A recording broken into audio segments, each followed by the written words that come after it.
Hello, and welcome to Made from Humans, How Reality Becomes TV.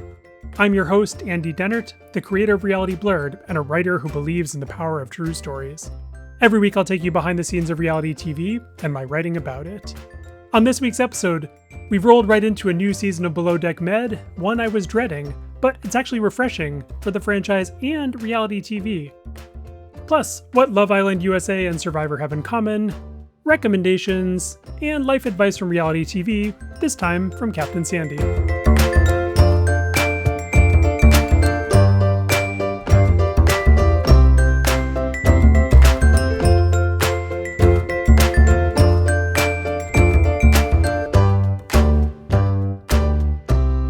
Welcome, so good to be with you today, and so is my cat, who is currently on my lap and purring and clawing and trying to be stable, even though this is not a stable surface, especially as I'm recording, so good luck to her. Let's start today with Curtain Pull, in which I take a quick peek behind the scenes of a show.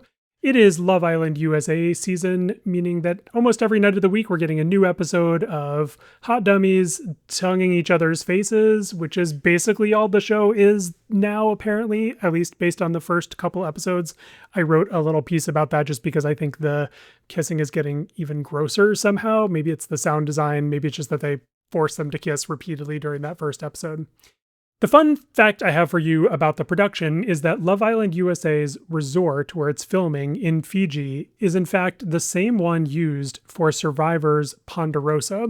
As we've talked about before, Ponderosa is where Survivor players go before and after the game, so before the game starts and after they're voted out or when they're part of the jury. It's basically a resort and a hotel or a tent city, depending upon the location. Here, it's an actual resort, and they hang out there and wait until they either leave to go home or, make the decision on the jury and then go home from there.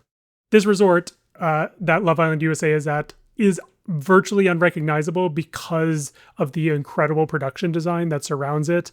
Even the pool has like kind of a little bit of a new addition, like a little bit of an overhang. Never mind all of the greenery and the neon and the colors and the couches and pillows and everything. But we discovered this connection last year when Brandon Donlin, who was on Survivor, said on episode of his podcast Survivor 50 Files that the resort was used from seasons 43 to 46, and basically said that he recognized it because of the dock and the pool. So he sat out on the dock and said that he cried on it after the game, and that the pool was very recognizable because they all spent so much time in it.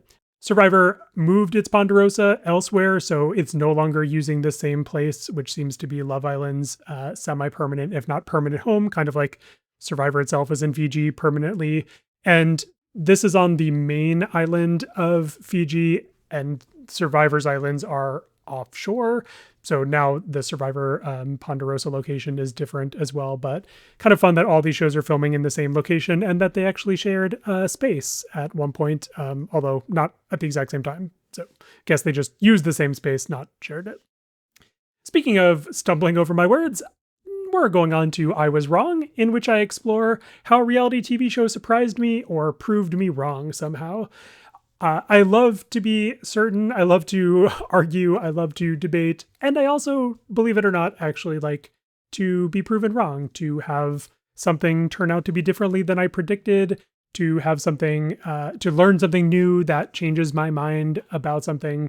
I'm always looking for that, always looking for surprise in reality TV. And Below Deck Mediterranean provided that surprise. Let's flash back a little bit and hear how I was looking or thinking about this season when we learned that it was coming right after Below Deck Down Under. And here's my nuanced take that I wrote back in May. Who the fuck wants to see Nathan and Joe for another season? No one. If you do, just keep it to yourself and stop ruining my argument with your facts. Thanks. Oh, and it gets better. And by that, I mean I needed a barf bag to get through this sentence. This is a quote from a Bravo press release. Nathan, being a new father, must strike a balance between work and home life as his partner, Gail Cameron, and baby Caden live nearby so he can be with them on nights off after long charters. End quote. Back to me last month. You may recall Gale as a great crew member and a far better deckhand and leader than either Joe or Nathan. Add Joe and Nathan together, and Gale still easily beats them, which says more about her than them, because two pieces of white bread put together would also be a better deckhand than those two.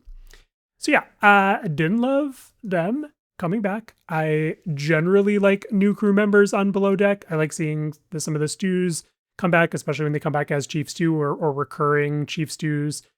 That's fine, but I don't love when we're just bringing people back for the sake of drama. And I really was over the Joe and Nathan bro-iness that we got for multiple seasons on Below Deck Med. And here they are coming back.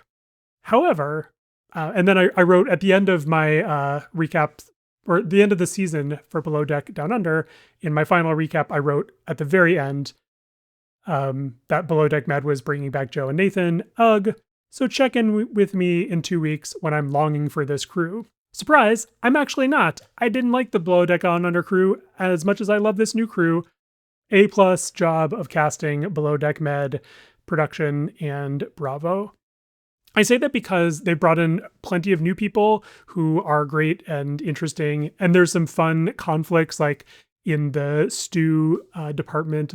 They are somebody who has a lot of experience and someone who's newer but much more eager, and there's like this kind of competition there. So I love that kind of workplace intrigue.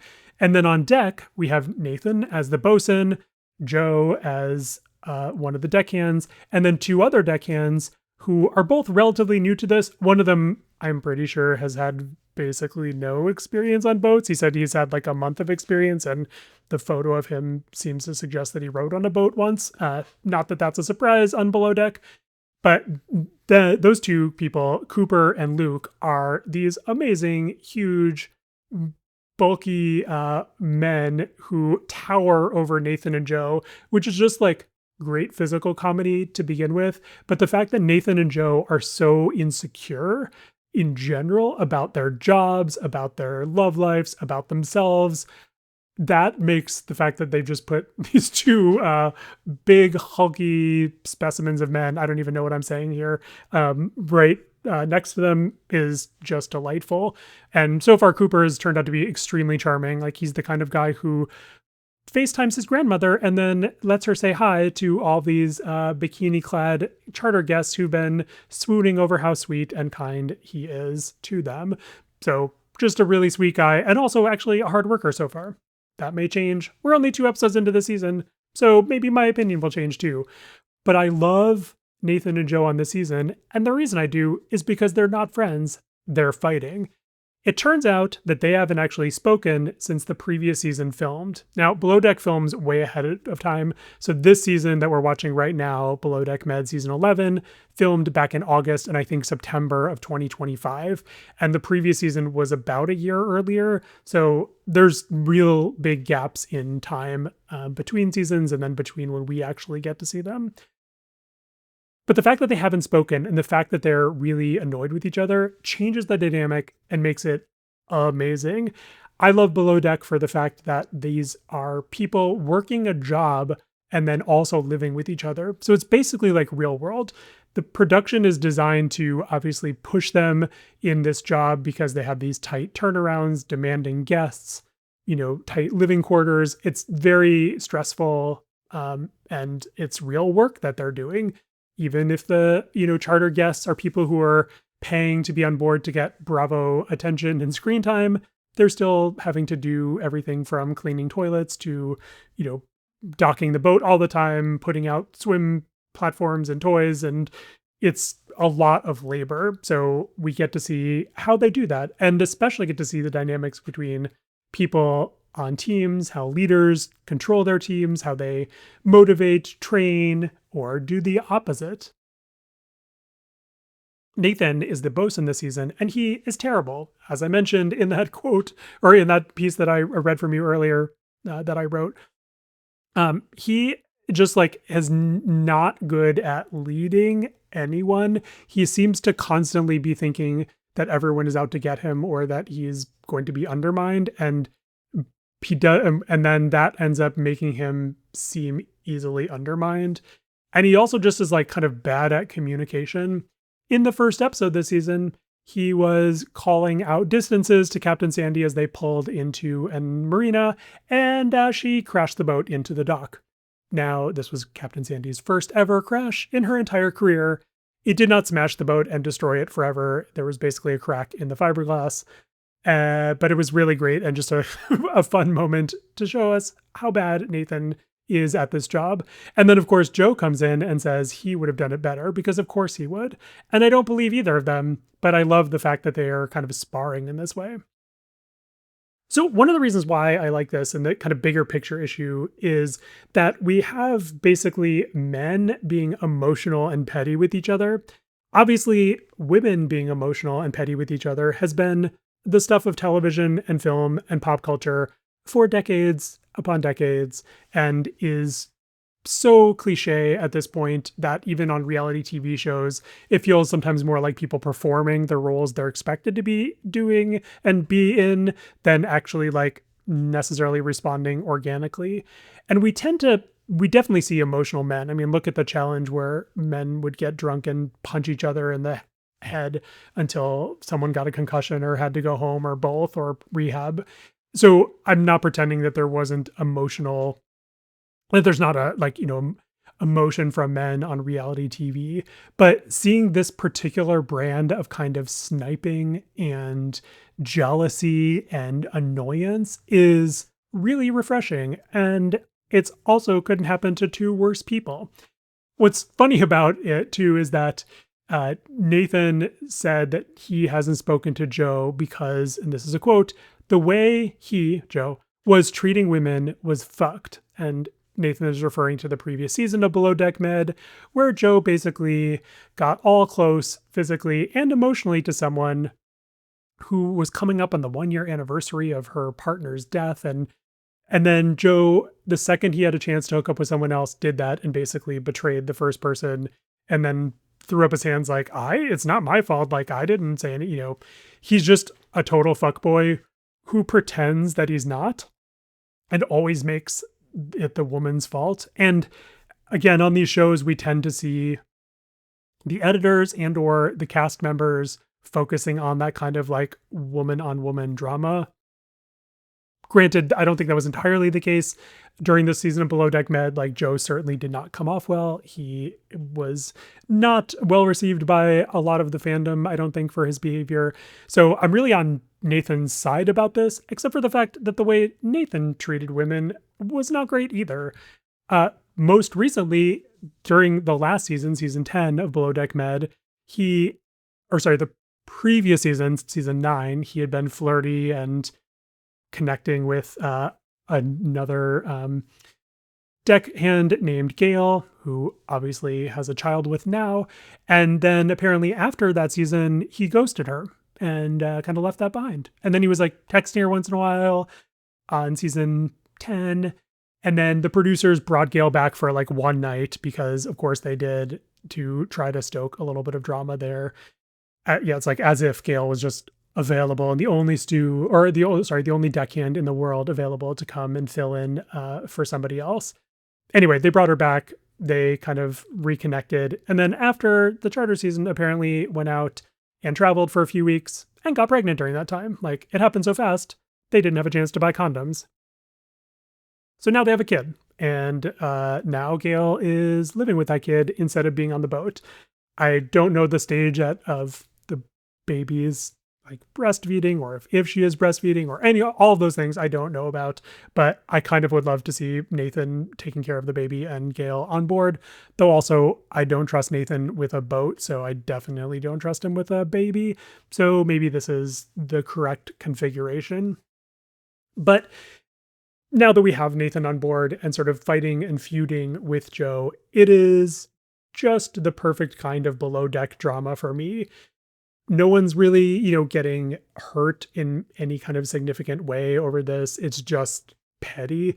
And it's funny petty and also instructive petty, in that like Nathan went to Captain Sandy after one day of the first charter and told her that he wanted to make Luke his number 2 deckhand. I'm forgetting the name if there's one here. Anyway, his lead deckhand. That's it. Wanted to make him his lead deckhand. And Sandy was like, you don't even know him. You just started. Like, and Nathan's like, well, I just trust Luke more than I trust Joe. And she's like, Joe knows how to do things. And hilariously, moments later, at least in the episode time, Nathan and Luke were out on the tender, and Nathan let Luke dock it, and Luke smashed it into a dock. So Nathan is 0 for 2 for boats and docks this season so far, and we're only 2 episodes in. Captain Sandy basically told Nathan no. And she said, don't be emotional. Don't be emotional. Excuse me. That is the kind of message I would not like. And that's the kind of message we often get from reality TV shows and pop culture, that we shouldn't be emotional. And that's bullshit. What she said was, don't base your decisions on this emotional response to this person. Like, is this person the best person for the job? And Joe obviously is, even though I don't like him and I wouldn't want him to be my number 2 either. He's the only person with any experience. And of course, that's why they cast him and cast these 2 other people with 0 experience, just to kind of force this conflict. So as much as the producers are obviously assembling this puzzle, it is coming to life on its own in really fun ways.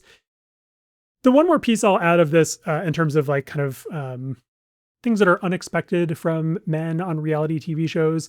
And this is something that I wish hadn't happened and feel terrible about, and for everyone involved. But at the end, or in the middle of the second episode, Joe got a message from his mom, ended up calling her, and ended up crying on the dock, bawling in public because he found out that she told him that she has breast cancer. And of course, this is awful for her and for him and their whole family, and fuck cancer. And hope she's doing well now, especially since this was filmed last fall. I hope maybe her treatment's over. Maybe she's in remission at this point. I haven't seen an update, but I will be looking for one. And it just provided a nice moment, though, of coming together. Like, Nathan actually was nice to Joe in that moment, although quickly flipped like later that night, it seemed like, and turned into this like petty, stupid, kind of like broy, don't you dare mention my baby mama's name ever again situation. But in that moment, we just had, someone like a guy crying and sad about this and scared. And he talked to Captain Sandy, who talked to him about her cancer that she had in her kidneys. And she connected him to an oncologist she knows at Johns Hopkins, who talked on FaceTime and kind of gave some reassurance. And so it was just, again, this is kind of what we tend to not see a lot of, are these emotional moments that aren't like the kind of masculine emotions of like violence and aggression and anger and annoyance. So we're seeing emotional male content that's different. And again, I really wish cancer wasn't involved. So I am not trying to celebrate that. But since it did happen, I'm glad we got to see what we did. I'm glad we got to see a different side of Joe. I felt for him in that moment. And I also still think he's a dick to women. Maybe this will help change him a little bit. I don't know. We'll see as the season unfolds. But it's absolutely the opposite of what I expected, because I just thought we were going to get more of the same. And we're not. We're getting something completely different. So that's a delight. We'll see how the rest of the season goes. I'll check in and let you know. But as of now, Below Deck Med, season 11, pretty great. I'm recapping it every week on Reality Blurred, so check that out. Subscribe to my newsletter. Links in the show notes here if you want to make sure you get those links to those stories and recaps every Friday. And I will look forward to talking with you about it. Okay, on to recommendations, where I share things that are bringing joy and entertainment into my life. First up, we have a new season of Outlast on Netflix, and I've just watched the first episode. It's Outlast: The Jungle, but I so far can recommend it for the format, which I find really fascinating, because the format has very little structure, even though it's a competition. And that's what makes it so interesting to watch and talk about, because the players effectively have no rules governing their behavior in the game. Of course, they can't physically injure or hurt or murder each other or anything like that, but they can steal supplies or destroy shelters. But do you do that? Is that something that is ethical, moral? Is that the way you want to play the game? That's the thing that this show brings up, are these kind of questions. And I find it interesting, especially when viewers react to it like extremely upset about something like the theft of a tool or a tent or a canoe. And they're like, you should press charges. That's stealing. Well, no, this is a game. This is a game board, essentially. This is the producer's property. They have said you may do all of these things inside the context of this game. And of course, they are there monitoring it for health and safety and other things. But it really does raise the question of sort of how do we respond to the way people are behaving? And then also, how do people behave given this kind of open-ended set of circumstances? So I'm curious to see how this season goes on Outlast. Also curious to see if they've kind of fixed the end game problem, which they have to kind of end the show just, I think, for budgetary and schedule reasons. And so far it hasn't really worked. So I'm curious to see if they have something better.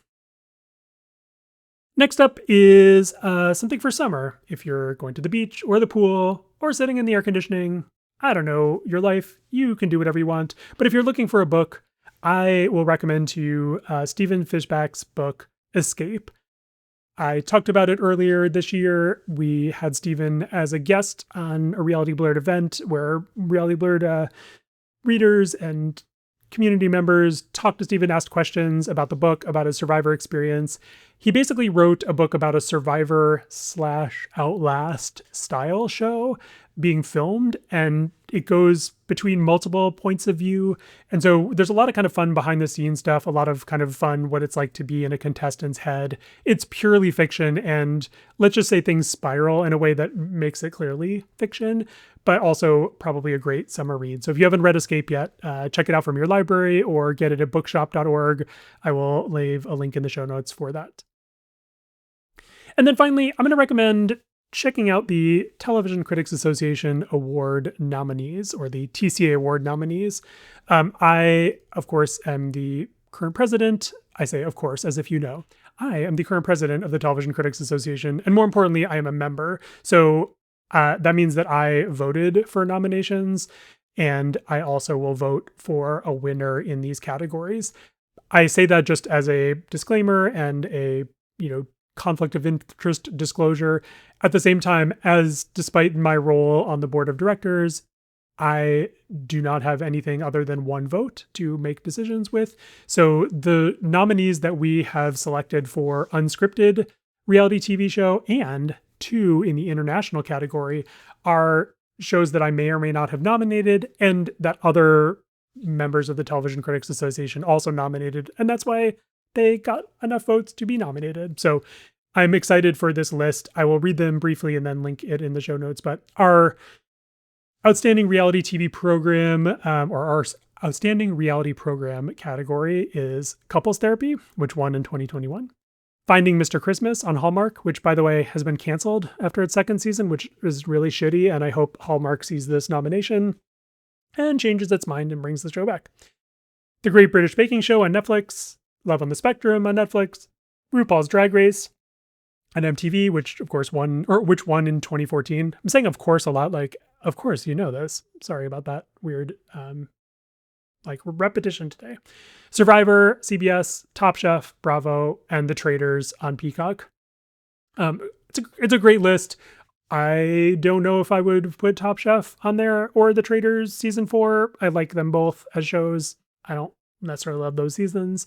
I think I will be voting for Couples Therapy, Finding Mr. Christmas, or Love on the Spectrum. Those are where it's kind of leading my list right now, but still have time to decide. And then we added a new category this year, TCA did, to our awards. Actually, 2 categories, one for animated show and one for international series, which simply means shows produced in languages other than English. And in that category, 2 reality TV shows were nominated, which I was thrilled about, and especially love that our awards are able to kind of mix things like this. For example, our outstanding achievement in comedy and drama categories are not split by sex. So men and women, non-binary people can all be nominated together, but also it doesn't have to be acting. So producers, writers can all be nominated in those categories, which makes it really open-ended and fun.